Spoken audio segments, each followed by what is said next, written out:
Me llamo Marisol Ortega. Tengo 32 años. Estaba acostumbrada a una vida sencilla, en la que cada día se parecía al anterior. Alquilaba un piso pequeño en la calle San Francesc, en Alicante. Por las mañanas salía hacia la cafetería, junto a la estación, donde trabajaba de barista, y regresaba a casa tarde por la noche. Casi no tenía fines de semana, pero no me quejaba. Pensaba, si hay un techo, un trabajo y un marido, eso ya es una estabilidad de la que muchos carecen. Con Ricardo vivimos 8 años. Sabía hacerme reír, le encantaba contar historias de su juventud y siempre decía que algún día abriría su propio negocio. Yo escuchaba, sonreía y le creía, porque así era más fácil vivir. No teníamos lujos, pero sí nuestra rutina, nuestro ritmo asentado. Por las tardes él veía fútbol, yo preparaba la cena o ponía la lavadora. Los domingos íbamos al mercado a por pescado fresco. La vida no era especial, pero era la nuestra. Todo cambió en un instante. Aquel día, cuando me llamaron desde un número desconocido, yo estaba sirviendo café a unos clientes habituales. La voz al otro lado era fría, oficial. Han detenido a su marido. Preséntese en la comisaría para prestar declaración. Ni siquiera comprendí de inmediato el sentido de las palabras. Me quedé de pie con el teléfono en la mano, mirando cómo el café se derramaba por el borde de la taza. Después vinieron los interrogatorios, los papeles, preguntas que jamás habría esperado oír. Me justificaba, decía que no sabía nada, que mi mundo era la cafetería y la casa, nada más. Pero a la policía le eran indiferentes mis palabras. Ellos querían a Ricardo. A mí me soltaron, pero desde ese momento la vida se dividió en antes y después. Todos a mi alrededor dejaron de verme como la simple Marisol de la cafetería. Me convertí en la esposa del estafador. Aquella palabra se me pegó como un tatuaje imposible de borrar. Los vecinos empezaron a evitarme. Quienes ayer mismo me decían amablemente «buenos días», ahora apartaban la mirada. En la cafetería, mis compañeras cuchicheaban a mis espaldas y yo alcanzaba a oír fragmentos. ¿Cómo pudo no saberlo? Seguro que también estaba al tanto. Me mudé a un piso más barato, más cerca de las afueras. No porque quisiera ese cambio, sino porque la propietaria del antiguo me dijo sin rodeos: «Me incomoda que relacionen mi piso con el nombre de su marido». El dinero escaseaba, tuve que contar cada euro. Sentía cómo mi vida se encogía día tras día, como si alguien estuviera apretando constantemente una cuerda. No solo perdí la estabilidad cotidiana, perdí mi yo. En el espejo me miraba una mujer cansada, con ojeras, el pelo recogido de cualquier manera, los labios resecos, la mirada vacía. No me reconocía. Antes podía permitirme soñar con abrir una pastelería pequeña, decorar pasteles y vendérselos a los turistas que van de la estación al centro. Ahora me parecía que soñar era un lujo que ya no tenía derecho a concederme. El único que no se apartó fue el hermano de Ricardo, Esteban. Tenía problemas de salud.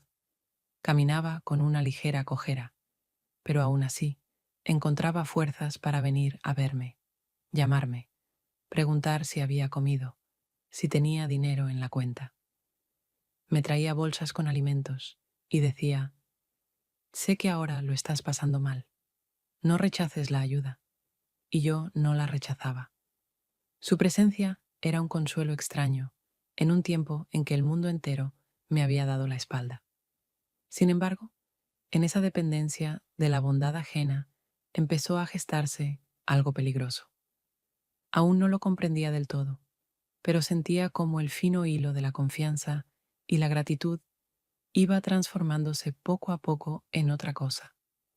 La semana siguiente, al arresto de Ricardo, ya vivía en el nuevo piso, pequeño y oscuro, con paredes tan delgadas que se oían las peleas de los vecinos o la televisión a todo volumen. Las ventanas daban a un patio interior que siempre olía a cemento húmedo y a detergente, y con el tiempo ese olor se convirtió en un recordatorio constante de la nueva vida en la que había sido arrojada por las circunstancias, no por elección propia. Cuando volvía de la cafetería con una bolsa de productos básicos en la mano, me parecía que en las escaleras no me encontraba con personas, sino con sombras que deslizaban sus miradas sobre mí, como tratando de decidir si valía la pena saludarme o mejor pasar de largo. En el trabajo, los compañeros también habían cambiado, aunque intentaban aparentar que todo seguía igual. Por las mañanas me saludaban con cortesía, pedían un café doblemente fuerte, pero entre ellos cuchicheaban de manera que yo solo alcanzaba a oír fragmentos, suficientes para herirme más que cualquier acusación directa. Comenzaron a evitarme, como si llevara una marca invisible que ellos podían ver incluso cuando yo me esforzaba en sonreír y trabajar más duro. Lo peor era la sensación de que incluso aquellos que antes bromeaban conmigo, ahora desviaban la vista para no cruzarse con la mía. En ese periodo, el único que permaneció cerca fue Esteban, el hermano de Ricardo. Aparecía de improviso, con bolsas de alimentos, me compraba cosas que yo ni siquiera había pedido y siempre hablaba con una mesurada ternura que me dejaba sin fuerzas para rechazar. Tras el accidente, se movía con dificultad, pero había en él una obstinación. Nunca permitía parecer débil, aunque yo veía el esfuerzo que le costaba subir las escaleras hasta mi piso. Cada vez que abría la puerta y lo encontraba con una bolsa en las manos, me invadía una mezcla de gratitud y vergüenza, porque sabía que me aprovechaba de su bondad, aunque no lograba detenerme. Nuestras conversaciones comenzaron a alargarse cada vez más. Llamaba tarde por la noche, y yo respondía, aunque pudiera haber dicho que ya dormía o que debía madrugar. Nos sentábamos en mi pequeña cocina, bebíamos té de bolsitas baratas y él me hablaba de su infancia, de cómo siempre se sintió a la sombra de su hermano mayor, del accidente que arruinó sus planes y de los médicos que aseguraban que nunca se recuperaría del todo. Yo escuchaba y sentía cómo entre nosotros nacía un lazo que iba más allá de la amistad o el simple apoyo familiar. Notaba sus miradas largas cuando pensaba que yo no lo veía y comprendía que no me miraba como a la mujer de su hermano, sino como a alguien que deseaba tener a su lado. Dentro de mí se enfrentaban sentimientos opuestos. Por un lado, la culpa, porque Ricardo, pese a todo, seguía siendo mi esposo. Por otro, la atención de Esteban aliviaba el peso de la soledad que me aplastaba desde que la sociedad me dio la espalda. Poco a poco, empecé a esperar sus llamadas, a prestar atención a si tocaría a la puerta por la noche, cuando regresaba del trabajo. Su cuidado se convirtió en el apoyo que había perdido con Ricardo. Y aunque me repetía que todo era solo gratitud y nada más, en mi interior sabía, esta dependencia podía llevarme un día a cruzar un límite que nunca debería cruzar. A los pocos días de que las veladas con Esteban se volvieran habituales, empecé a darme cuenta de que esas charlas ya ocupaban más espacio en mi vida del que me permitía reconocer. Me llamaba cuando la ciudad comenzaba a hundirse en el cansancio nocturno, cuando las tiendas ya estaban cerradas y yo regresaba del trabajo con la sensación de que el día había transcurrido en vano.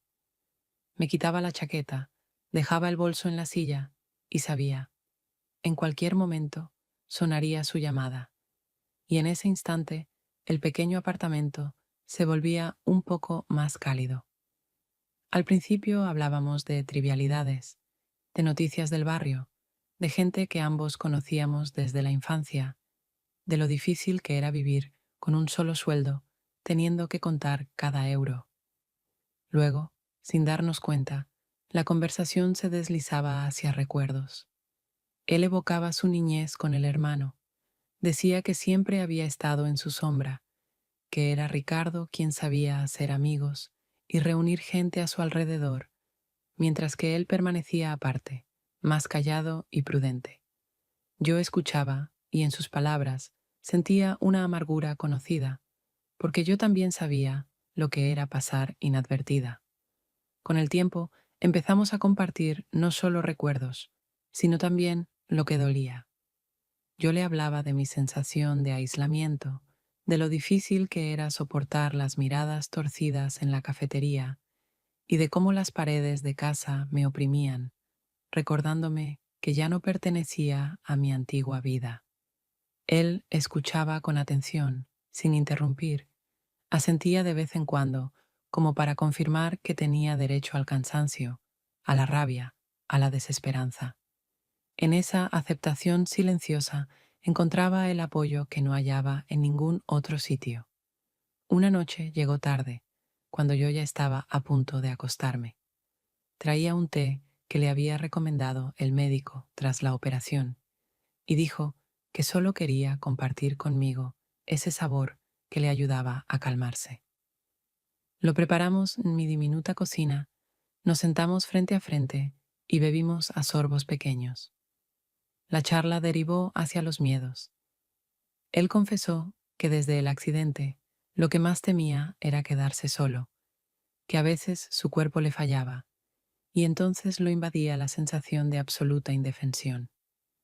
Yo le hablé de mi miedo a perderme del todo entre los rumores y las humillaciones que me acompañaban a diario, de no saber quién sería yo cuando todos me definieran solo por el nombre de mi marido. Entre nosotros surgía una intimidad que no había planeado ni esperado. Veía cómo detenía la mirada más tiempo del debido, cómo su voz se volvía más cálida al pronunciar mi nombre, y cómo, en las pausas, parecía esperar que yo dijera algo que confirmara que esos encuentros significaban tanto para mí como para él. Percibía el peligro de esa cercanía, pero al mismo tiempo no podía renunciar a ella, porque me devolvía la sensación de un diálogo vivo en un mundo que me había dado la espalda. Aquella noche, sentados con las tazas de té caliente y compartiendo los secretos más hondos que ambos ocultábamos a los demás, pensé por primera vez, quizá ya habíamos cruzado la línea invisible, y aunque no se pronunciara ninguna palabra que pudiera llamarse confesión, el simple hecho de confiarnos mutuamente lo más íntimo hacía de esas reuniones algo peligroso. A la noche siguiente, cuando mi turno en la cafetería terminó más tarde de lo habitual, salí a la calle todavía impregnada por el olor del café recién tostado y me dirigí a la parada del autobús. El aire era fresco, húmedo tras la lluvia del día, y los faroles se reflejaban en los charcos, mientras la ciudad poco a poco se calmaba, como preparándose para una noche que aún no llegaba. Allí, junto a la parada, vi a Esteban apoyado en la barandilla, como si llevara ya varios minutos esperándome. Me explicó que había decidido acompañarme para que no regresara sola a casa. Sus palabras no tenían nada de extraordinario, pero su presencia inesperada me provocó un estremecimiento que intenté disimular. Caminamos en silencio unos minutos, hasta que me propuso dar un paseo por el parque cercano, diciendo que la noche era demasiado agradable como para irnos enseguida a casa. Acepté, porque no quería que aquel encuentro terminara tan rápido, y avanzamos bajo los árboles, cuyas hojas aún resistían, aunque el otoño ya se dejaba sentir con ráfagas frías de viento. El parque estaba casi vacío, solo algunos transeúntes apresurados, y esa soledad creaba la sensación de que todo el espacio nos pertenecía. Hablábamos de cosas corrientes, de lo difícil que había sido para él adaptarse al nuevo ritmo de vida después de los meses de hospital, de cómo había cambiado el ambiente en la ciudad tras las noticias escandalosas, de lo rápido que la gente juzga sin conocer los hechos. Su voz sonaba tranquila, algo cansada, pero en ella había una franqueza que hacía tiempo no escuchaba de nadie. Volvía a sorprenderme su mirada, que duraba más de lo necesario, y sentía dentro de mí dos fuerzas en conflicto. Una me gritaba que debía mantener la distancia, la otra me empujaba hacia él. Cuando nos detuvimos junto a un banco, bajo la luz de un farol que iluminaba el suelo húmedo, él se inclinó lo suficiente para que pudiera sentir su aliento. Todo ocurrió de repente. Sus labios rozaron los míos, y yo debería haberlo apartado. Debería haber dicho que era incorrecto, que seguía siendo la esposa de su hermano, pasara lo que pasara entre nosotros. Pero no lo hice.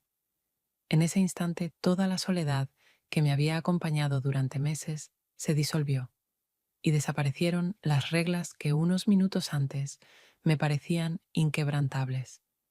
El beso duró poco, pero fue suficiente para entender que habíamos cruzado una frontera que ya no podría borrarse. Sentí que el corazón se me aceleraba, que las manos me temblaban, y aquello me resultó al mismo tiempo aterrador y salvador, porque por primera vez, en mucho tiempo, descubrí que aún podía sentir, que en mí seguían vivas emociones que creía extinguidas. No dijimos nada más. Seguimos caminando juntos, y ese tramo, hasta mi casa, se convirtió en uno de los más largos de mi vida. En mi mente se agolpaban decenas de preguntas sin respuesta. ¿Qué pasaría después? ¿Si sería capaz de detenerme? ¿Si él lo sería? ¿Si podríamos fingir que nada había sucedido? Yo callaba. Él tampoco explicó nada, pero entre nosotros ya había algo que no necesitaba palabras, porque lo había cambiado todo. A la mañana siguiente de aquella noche en que Esteban y yo nos besamos por primera vez, desperté con la pesada sensación de que dentro de mí habitaba un secreto imposible de ocultar, ni siquiera tras las gruesas paredes de aquel estrecho piso. Preparaba el café, removía el azúcar de manera mecánica y al mismo tiempo pensaba en que, en mi próxima conversación telefónica con Ricardo, debía decir lo que se esperaba de mí, palabras de fidelidad y espera, aunque en realidad mi mente y mi corazón ya se inclinaban en otra dirección. Cuando él llamó desde la cárcel, su voz sonaba tranquila, incluso un poco más cálida de lo habitual. Me preguntaba si estaba bien, si tenía suficiente dinero, si me sentía segura. Yo respondía con tono uniforme, casi convincente, que vivía solo para esperarlo, que contaba las horas hasta su regreso, que todo era solo una oscuridad temporal tras la cual volveríamos a estar juntos.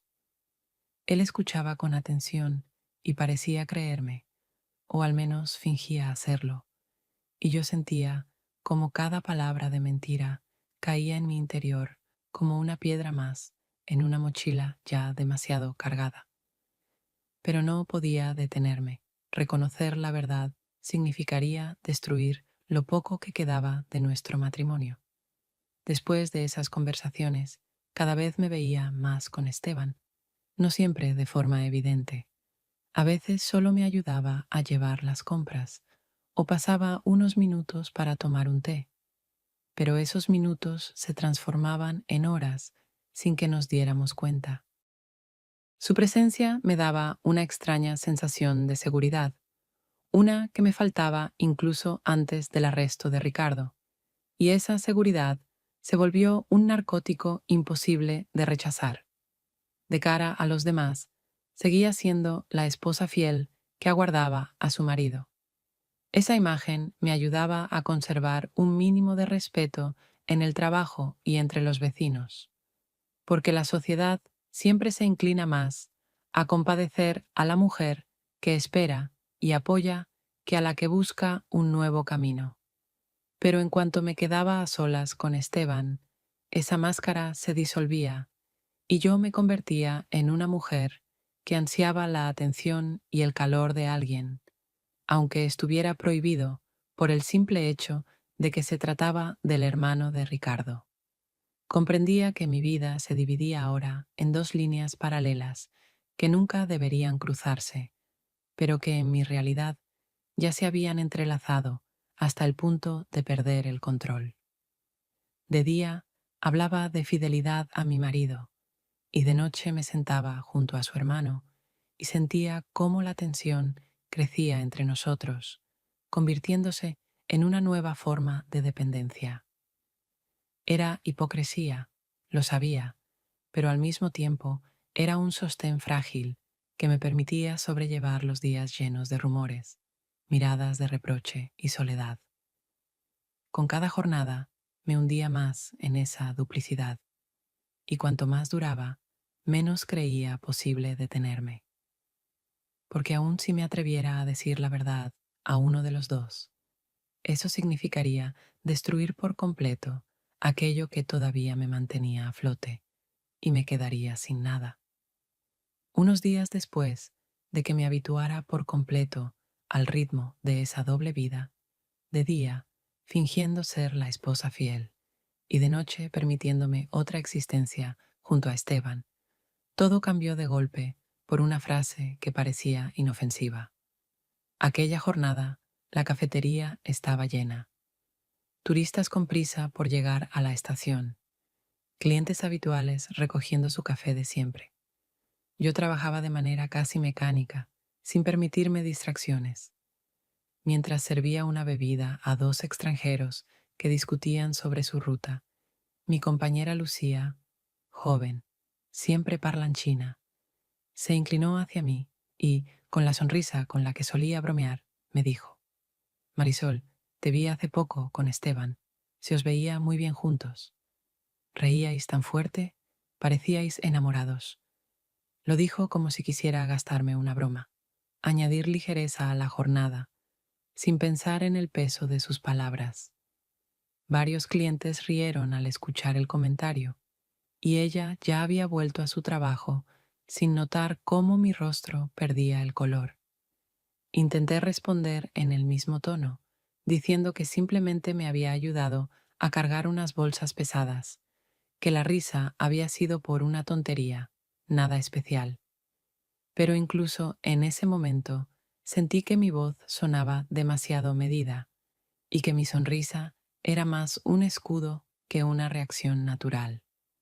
Cuando terminó el turno y regresaba a casa por las calles iluminadas por faroles que dibujaban largas sombras en los adoquines, las palabras de Lucía no dejaban de repetirse en mi cabeza.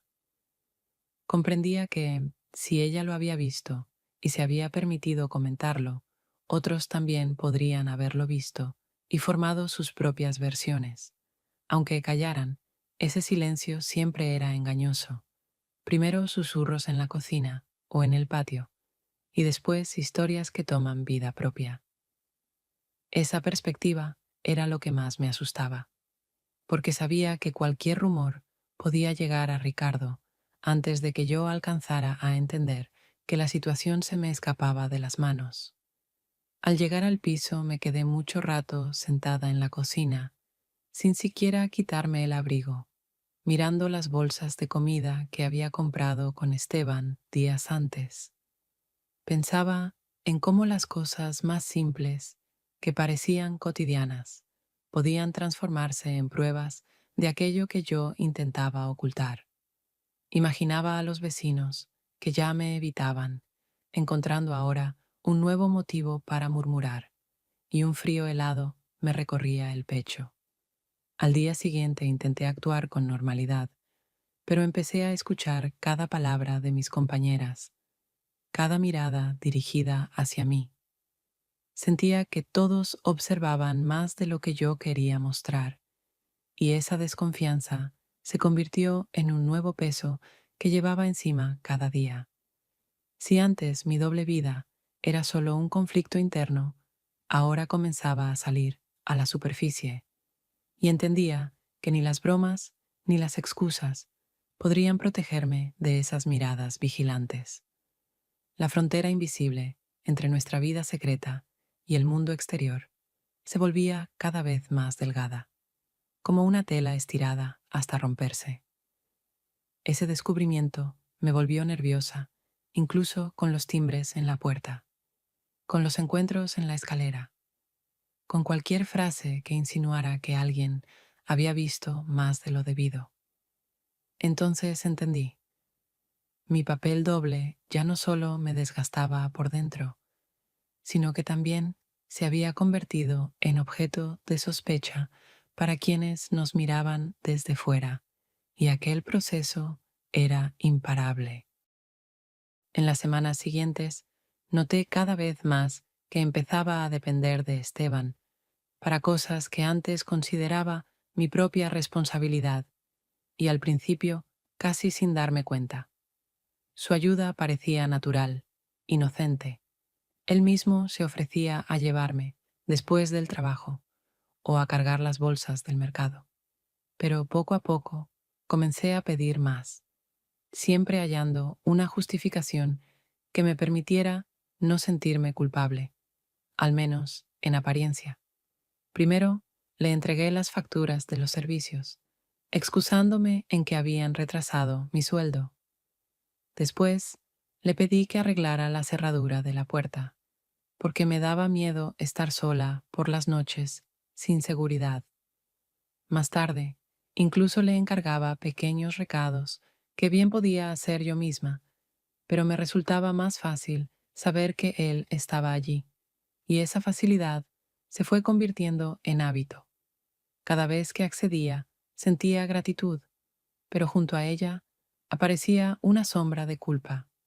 Su bondad se había transformado para mí en un recurso del que me servía, no solo como ayuda práctica, sino como confirmación de que no estaba sola en un mundo que me había dado la espalda.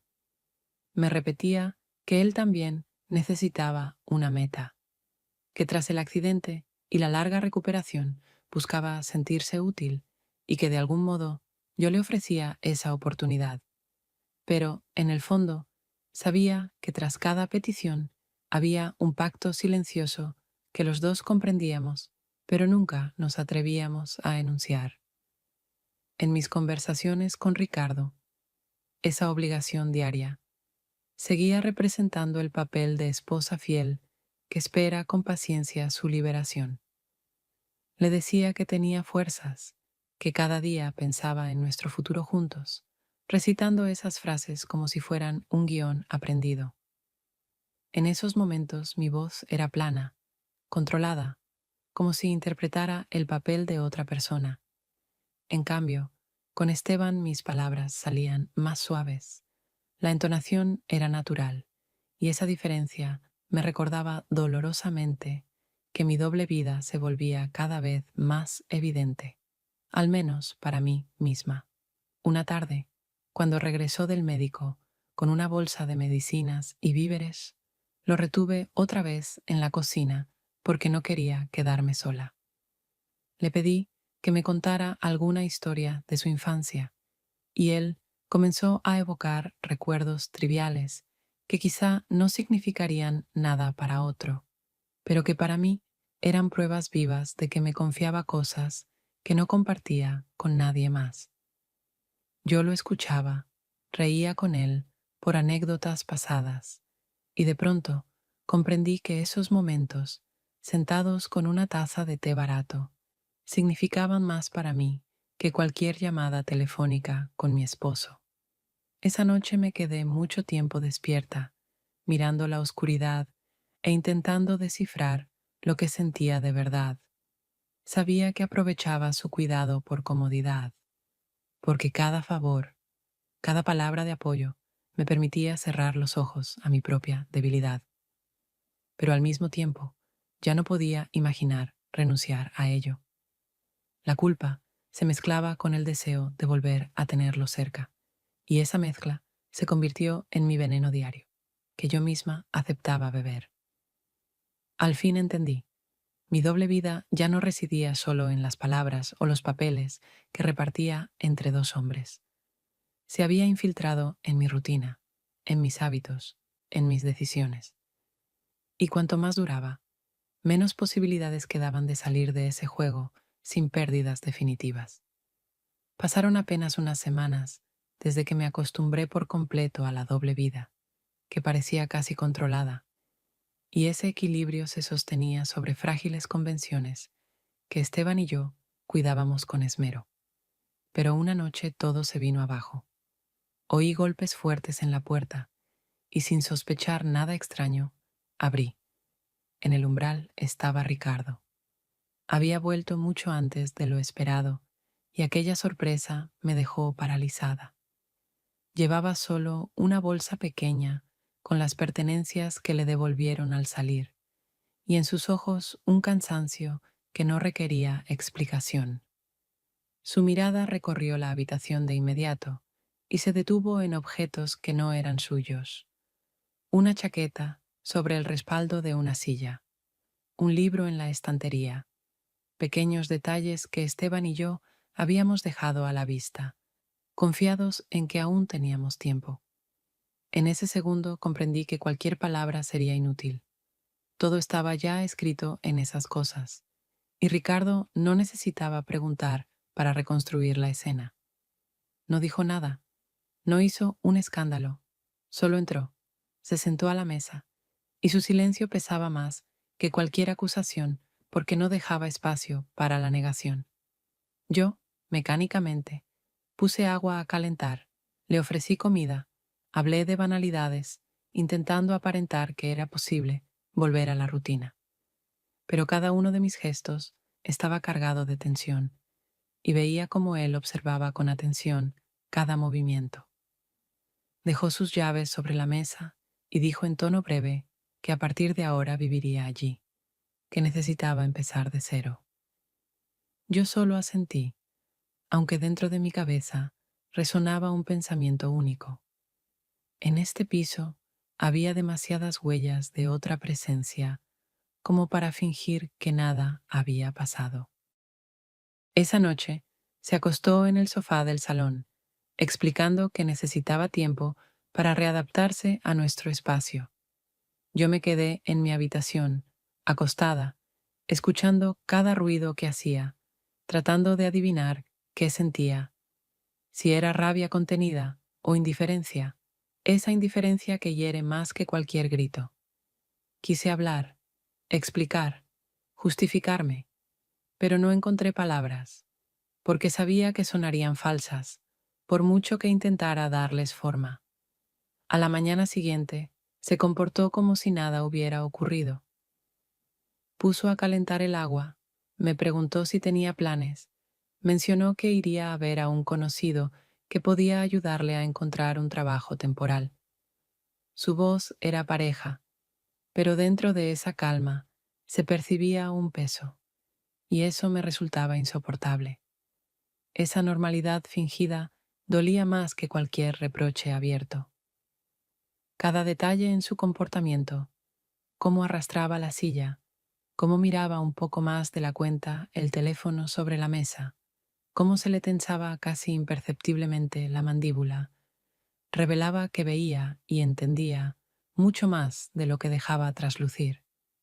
Entonces comprendí, desde ese momento íbamos a vivir en un espacio donde la verdad no necesitaba pronunciarse, porque ya estaba presente en cada mirada y cada silencio. Y era tan evidente que cualquier intento mío de fingir que nada había pasado no haría sino subrayar aún más la mentira. Los días tras el regreso de Ricardo se arrastraban pesados y lentos, como si el propio tiempo hubiera cambiado de ritmo. Cada detalle del día a día recordaba que ya no vivíamos en condiciones normales. De cara al exterior, Intentábamos mantener un cierto orden. Él se levantaba temprano, ayudaba a preparar el desayuno, ordenaba su ropa en el armario, como si buscara recuperar el papel de esposo ausente durante meses. Yo seguía yendo a la cafetería, regresaba tarde, cenábamos juntos e incluso intercambiábamos algunas frases sobre asuntos cotidianos. Pero todo parecía una obra mal ensayada, porque en cada gesto suyo y en cada respuesta mía se palpaba una tensión sin salida. Ricardo comenzó a vigilar de cerca mis costumbres. Cuándo cogía el teléfono, cuánto tiempo tardaba en el baño, qué compras llevaba a casa. Su silencio no era indiferencia. Al contrario, estaba lleno de preguntas nunca dichas, y eso pesaba mucho más que un reproche abierto. Sentía cómo me iba acercando, no con acciones concretas, sino con su mera presencia que llenaba todo el espacio del piso. Aún así, no dejé de escribir a Esteban. Nuestros mensajes eran cada vez más breves y cautelosos. Quedábamos en lugares neutros, en un parque o frente a una tienda, donde nadie prestaría atención a que estuviéramos juntos. Las conversaciones eran superficiales. Su salud, mi trabajo, cosas que cualquiera podría escuchar. Pero para mí tenían otro sentido. En esas palabras encontraba el calor que en casa me faltaba.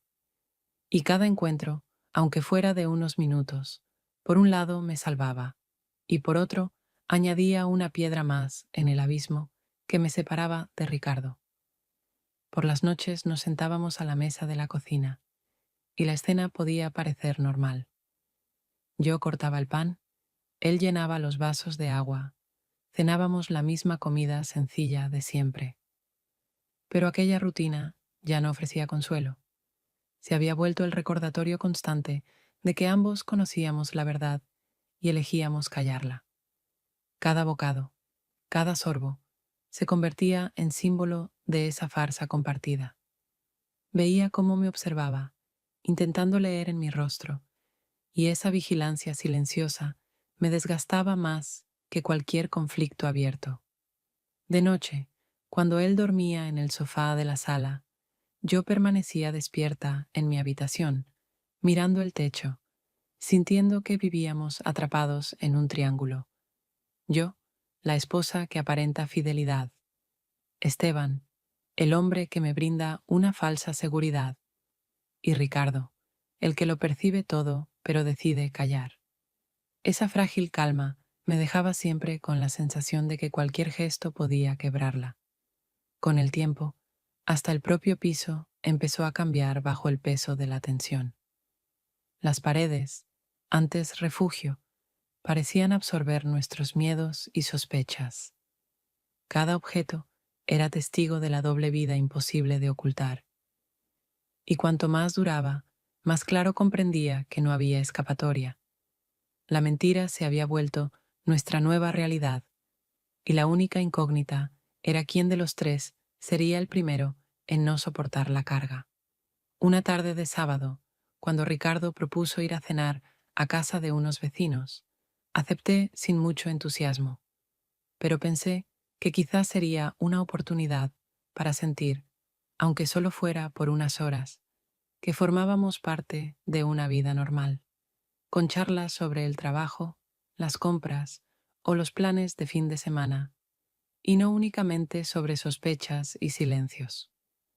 Subimos al segundo piso, donde los anfitriones ya estaban poniendo la mesa.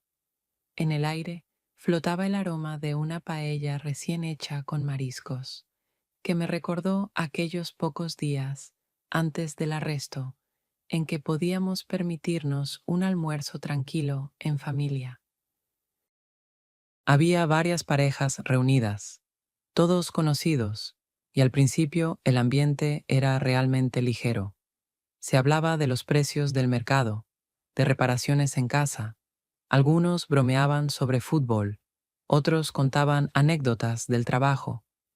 Yo intentaba mantener la conversación, sonreía, rellenaba las copas de vino, y por un momento casi creí que podíamos aparentar ser un matrimonio cualquiera, sentado uno al lado del otro, sin la sombra de las circunstancias que nos perseguían. Pero la ilusión no duró. En medio de una charla animada, Carmen, una vecina locuaz y siempre dispuesta a bromear, me mencionó como al pasar entre dos comentarios. Riéndose, dijo: «Ah, Marisol, el otro día vi a tu cuñado cargando unas bolsas enormes de compras mientras tú ibas al lado con las manos vacías. Qué suerte tener un ayudante así». A la mesa le siguió una risa ligera. Todos lo tomaron como un comentario inocente, porque ¿qué tenía de raro que un hermano ayudara a la esposa de su hermano? Pero para mí, esas palabras fueron como una ráfaga helada atravesando la sala.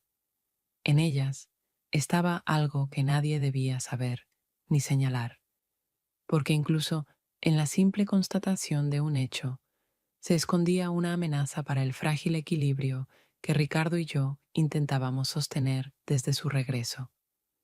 Sentí cómo su cuerpo se tensaba a mi lado. Apartó bruscamente la copa de vino, aunque un segundo antes escuchaba tranquilo un chiste de fútbol. Desde ese instante, casi no pronunció palabra en lo que quedaba de velada. Permaneció con gesto serio, asentía cuando alguien se dirigía a él, pero no volvió a involucrarse en la conversación. Yo, en cambio, tuve que conservar la sonrisa, mantener la ligereza, como si nada hubiera pasado, aunque por dentro la tensión crecía, porque sabía que para él aquella alusión, por trivial que pareciera, confirmaba que sus sospechas tenían fundamento. De regreso a casa, caminó en silencio todo el trayecto. Ese mutismo era aún más pesado que cualquier reproche directo, porque ya no dejaba espacio para excusas ni explicaciones. Yo sabía que aquella noche había abierto una grieta imposible de borrar, y que aunque intentáramos cubrirla, quedaría siempre visible, como una línea que separa lo que aún se puede perdonar de lo que se convierte en la última gota.